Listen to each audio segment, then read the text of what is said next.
Up next, I'm gonna call to the stage Mohamed El-Enin, our very own programs manager at Startups Without Borders. He's going to be moderating the next panel, talking about future-proofing the emerging world through innovation. So, big round of applause for Mohamed El-Enin. So this is the second day of the Startups Without Borders Summit. I'm with you, Mohamed El-Enin, the programs manager at Startups Without Borders, and I'd like to welcome all our attendees from around the world, and also our panelists who are joining us, Jumana from KSA, and Hoda is joining us from Egypt and around the Gulf area and around the EMEA region. And also we're waiting for Neil Sahota, he's joining us from USA. So I'm very happy to be with you in this panel. We're having Hoda Mansour, who is the head of business process intelligence at the EMEA South at SAP. And we're having Jumana Bagharba, a digital policy expert at the National Digital Transformation Unit at KSA. And we're also will be joined by Neil Sahota shortly, the CEO of ACSILabs at USA, and he is also the lecturer at University of California.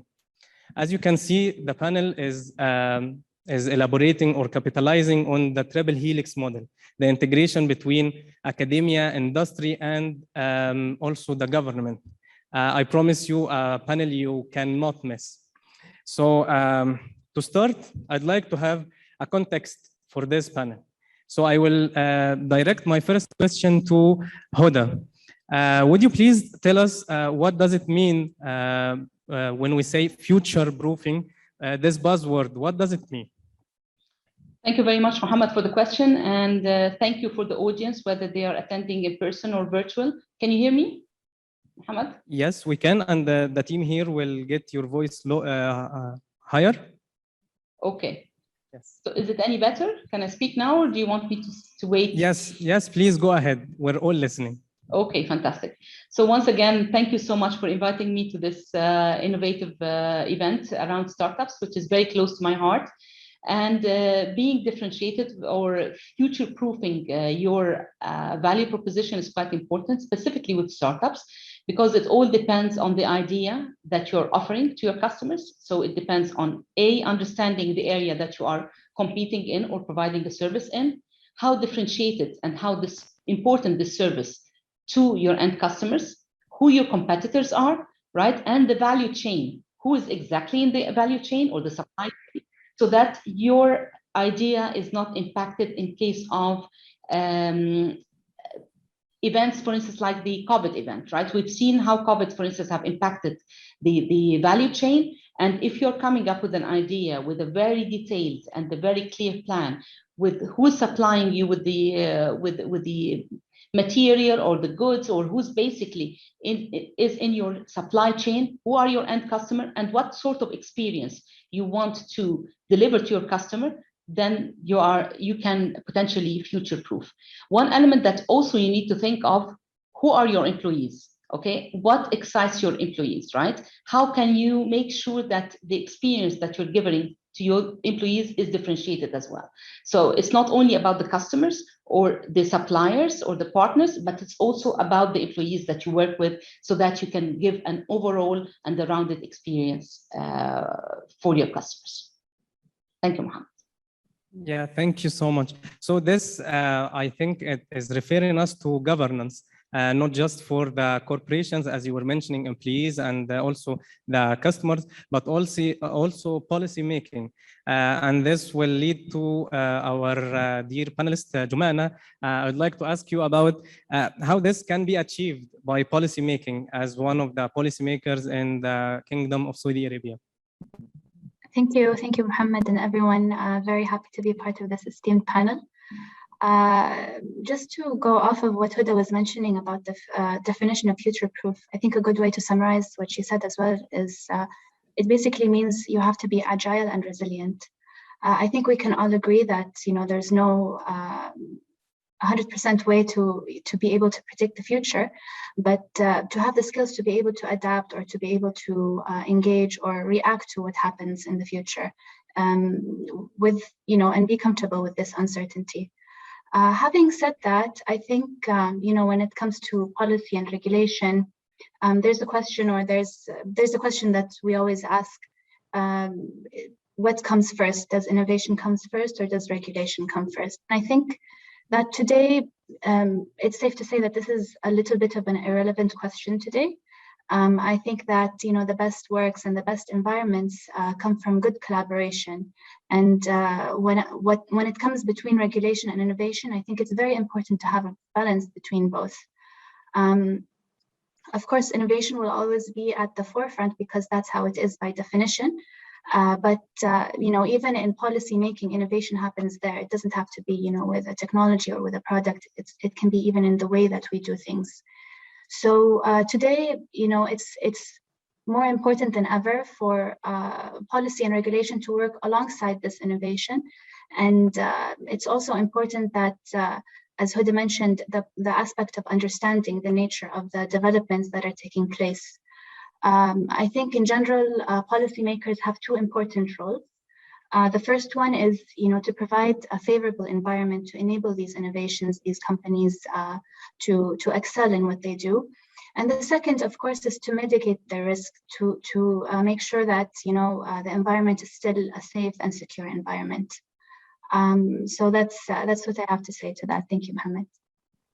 Yes, thank you so much for saying this. I think you draw a framework and you highlighted the point of agility. Agility is how can startups and also medium-sized enterprises, how can they navigate the uncertainty we're living now, and how can agility help in this? I think that was directed to me. I lost you. I think we all lost you for a moment there, but it's a great question, Mohamed, because we live in a constant state of change, and we know that change is coming faster and faster. And we unfortunately don't really have time to react anymore. We have to anticipate and move with great agility. And I think the one thing we always just need to keep in mind is that whatever we try to do and whatever pivots we try to make have to be focused on sustained value. That's one of the great challenges that I've actually seen, because, well, it's very common sense. We tend to lose sight of that in the moment at times. To maybe share a couple of examples on that front, as we go through the pandemic and we're going through the lockdowns and all these different things, I saw a lot of startup companies actually try to pivot and turn themselves into COVID companies, try and track into what was going on there, the markets, the government funding, and so forth. And for some companies that works, for some it doesn't. There was one company in particular that was doing a lot of work with voice analytics. They were focused on actually trying to improve customer service, especially the training, but actually learning what the best customer service representatives, the frontline staff, were actually doing.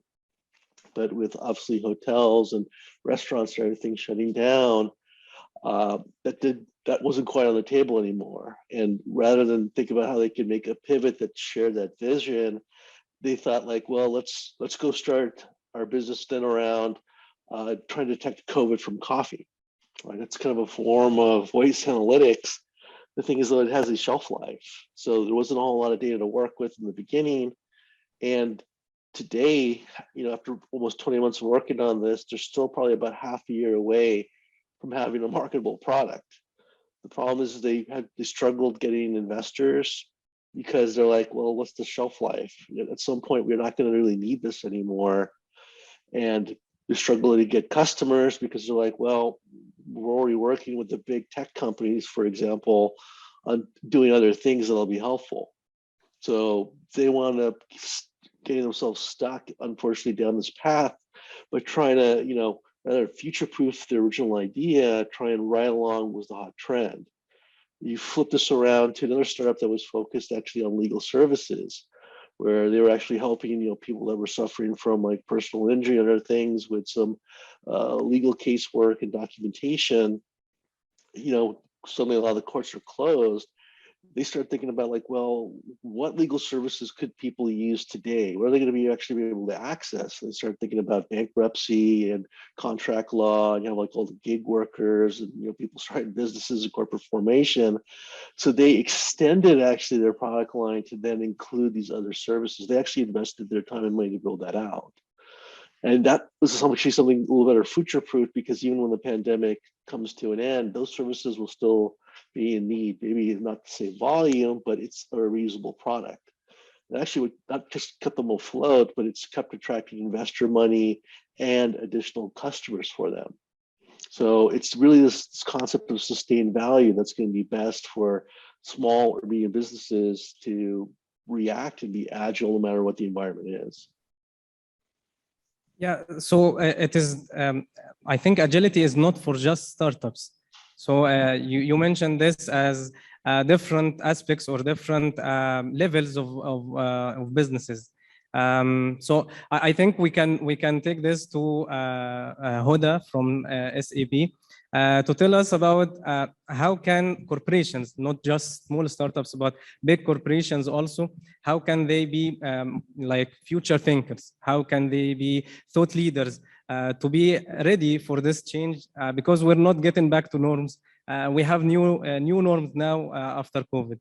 So what is your opinion about this, Hoda, please? Yeah, thank you so much, Mohamed. And again, I want to highlight two maybe topics that were raised by both Jumana and by Neil, which is the constant change, resilience, and coupled with agility. Yeah, so even for the big corporates, we need to be agile, we need to be resilient, and we need to think how to make sure that we are facing the constant change, that an unpredictable change, by the way, because even now, you know, if someone asks us, what's the plan? Are you going to open the office or are you going to close the office? How are you going to deal with your partners? How are you going to deal with your customers? There are so many unknowns, even for the big corporates, right? And we have passed almost 2 years now within the pandemic, and the way we have been dealing with the pandemic at the different stages of it, including the full lockdown, was completely different from the way we're dealing with it now. So appointing leaders who can manage change and who can be resilient to change, making sure that you as a leader and your employees are resilient and are in the right state of mental health in order to be able to cope with this uncertainty is a must. So what we have seen, for instance, from SAP, we're rolling out a lot of mental programs to support the employees. The way we're living in today is not an easy way of living. Maybe in Cairo, you don't feel it, but if you go, for instance, I was at an event yesterday in the United Arab Emirates, you need a green pass to be able to access the event, right? So it's not only being vaccinated, but on top you need a PCR test taken within specific number of days. I was at an event in Berlin a couple of weeks ago. You need, again, to be vaccinated, and you need to do a test on the day of the event to make sure that this test is valid for 24 hours. So just, you know, with all of this uncertainty and all this pressure, you need to have the resilience and the right frame of mind and the skill set that would allow you to adapt and move, right? So people with rigid mindset might not be the right people that you have with within the organization.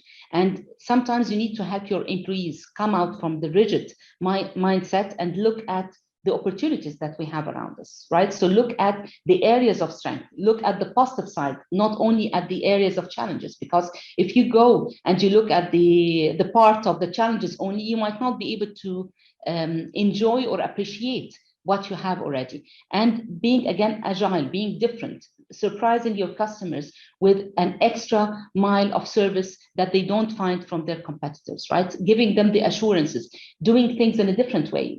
I can tell you, for instance, that during the year of COVID, we have actually implemented some projects completely remotely, and it was very successful in government organizations, right? So not necessarily having to have the full house of consultants on the ground doing the work is necessarily the right things. You can have only few representatives so that you protect your employees, you protect the customer, and then you move in an agile fashion and a quick fashion to achieve your objectives. Thank you. Yes, thank you so much. While you were talking about fully remote projects, you reminded me of some hard times I had. But everything went well at the end, alhamdulillah. I would like to take a couple of words of what you mentioned. You mentioned mindsets and also the skills we need I guess we're facing new challenges, and these new challenges require new skills. You mentioned for sure being resilient and being ready for change. This situation we are in that they call VUCA, volatility, uncertainty, complexity, and ambiguity. So I'd like to move to Jumana with this question about capacity building. How to be ready for this, how to build these mindsets. We call agile, always we say agile is an adjective, it is not a noun. Agile is about the mindset, not the framework or the practices you do. So what is your opinion about this, Jumana, for capacity building, not only for the industry and government leaders, but also for the new generations who will be the new leaders, inshallah? Definitely, capacity building. I think I agree. It's one of the most important elements for everyone who participates and everyone who's affected by these developments and changes, and to be able to be an active member to support in building the future as well. So, from my perspective, so I work in digital policy, and capacity building is a big topic even for people who are practicing the field. So usually, or traditionally, I think policymakers come from various fields, but predominantly the merge between digital and policy making is kind of new. So I think that both practitioners should understand the nature of what they're working with, the nature of digital and technology, and at the same time it goes the other way as well. So for anyone who's working in more technical fields, to have the skill sets to support themselves to be able to understand the impact that the technologies they build have on people and the societal impact, the economic impacts, to kind of have this perspective as well. And to go back to the topic of being future-proof, it's more than ever important to have a kind of complementary skill set, a holistic skill set. And I think what's beautiful is this complement. It's important to have a set of different skills, but it doesn't have to be all within one person. We can also complement each other within our specific expertise and our specific set of skills. And this means that more than ever, it's important to have, or to be open to new ways of thinking, to be able to digest different sets of information, even from external disciplines. And we can see, if we look at the study that the World Economic Forum did on the top 10 skills for 2025, I just looked them up quickly. If I read just the top ones, we can see analytical thinking and innovation, active learning and learning strategies, complex problem solving, critical thinking and analysis, creativity, originality, and initiative. So I think just reading the top of this list, we notice that these skills aren't really specific to one set of role or one set of function. They're really kind of umbrella skills, and I think it says a lot. It's kind of the capacity to gain capacity, if that makes sense, and it says a lot about what's needed to be future-proof and to navigate in today's world, and also to kind of build on what we'll see tomorrow. Your comment about the initiatives, and also your comment about having peer-to-peer, like peer-to-peer learning, or being as individuals, we can learn from each other. And this is, I guess, is one of the leadership skills, or one of the future thinking skills that as an individual, one can build on, or one can capitalize on. And one of these approaches is attending such summits to learn from experts from around the world. So one can rely on these resources. But this is not structured learning. So I will refer to the panelists we have here from the academia background. It's Neil, Sahota for sure. As a university lecturer, do you think that the programs or the new programs they have now in MBAs and DBAs focused on being agile and focused on digital transformation, how good these programs are, and should one pursue these programs, or what is the approach that a future conscious leader would like to learn? What are the resources one can pursue? Good question, Mohamed. On the are they worth pursuing? I'll give the typical MBA answer. It depends.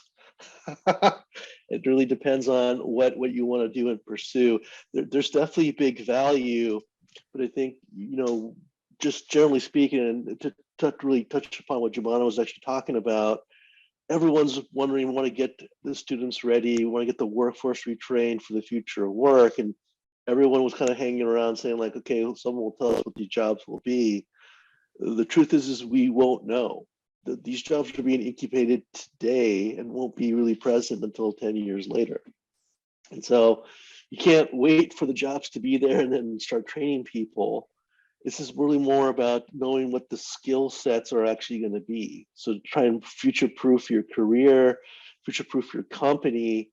What we're actually doing right now is integrating 5 core skill sets into the curriculum. The first, no secret, is problem solving and critical thinking. So historically, we've just not done a great job of teaching this in academia.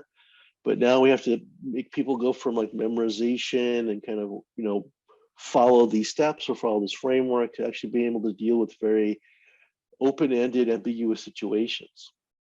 The second skill is really the soft skills. So it's the collaboration, the communication, the resilience, the facilitation, the negotiation. These are not things that traditionally we actually taught in schools. Third is creativity. So everything is now about imagination, thinking at least around the box, if not outside the box, and thinking about the experience, the influence, the behaviors that are involved. And I'll be honest with everybody in that a lot of large companies that I know of today, they're actually more interested in hiring MFAs, Master of Fine Arts, than they are MBAs, Masters of Business Administration, because they believe that MFAs are actually taught creativity in their programs, whereas MBAs are often taught frameworks and steps. The fourth skill is a foundational understanding of these emerging technological capabilities. While we're going to need more software engineers, data scientists, we also need more people that are going to be skilled in healthcare, in law, in marketing, and finance. And we know the integration of emerging technology in all these areas. You don't need to know how the tool is built, but you have to know how to actually apply the tool, which means you have to understand what the capabilities are actually offered. And a lot of these new emerging technologies like AI and blockchain have given us whole new capabilities we're completely unaware of. So bridging that gap. And then the last one is actually the subject matter expertise, the ability to actually apply all your knowledge and your experience into a specific domain. As a standalone, they're not going to really mesh in well, but you have to understand the pain points and the opportunities that exist. So you think about like a doctor or a nurse, they understand the challenges of healthcare a lot better. So you give them those further skill sets, they're going to actually be able to become problem solvers and innovators. And so it's really those 5 core skill sets that we're now actually actively weaving into the curriculum to at least get the students ready for tomorrow. And there's some programs that we're also working on to try and get some workforce retraining so that they actually pick up these skills and will be ready for those jobs in the future as well. I think you're on mute, Mohamed. Yes, I'm back. Okay, I was thanking you so much, Neil, and I was thanking all our panelists, Hoda, Jumana, Neil. Thank you for your energy and for your invaluable thoughts on this. I'd like to end this panel with one of my favorite quotes. It's for Abraham Lincoln. It says, the best way to make the future, to predict the future, is to make it. So I think this panel helps with this approach to make the future, to be conscious about the future and its challenges. Thank you so much for being with us today. And I'm really happy we're meeting again in this panel, and I'm sure we'll be meeting again soon. And I hope that next time we can meet in person. We were talking for a long time online, so I hope next time we will be meeting in person.